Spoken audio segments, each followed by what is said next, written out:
Hello everyone, welcome to this video, and in this video I'm going to show you how you can adjust your goal over on the Bookly app.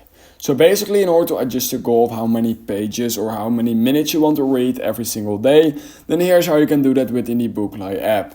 So in order to change your goal basically, so what you need to do in order to do this is just open the app just like this and head over to goal in the taskbar at the bottom. And once you've done that, right here you will be able to set up your goal. So right now I just clicked on setup, and then what you need to do is click on edit right here. And basically once you've done that, you will right here be able to set up or edit a new goal.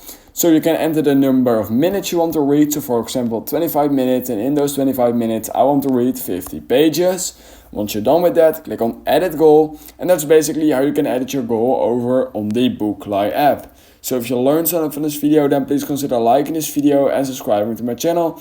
And I hope I will see you in my next YouTube tutorial video.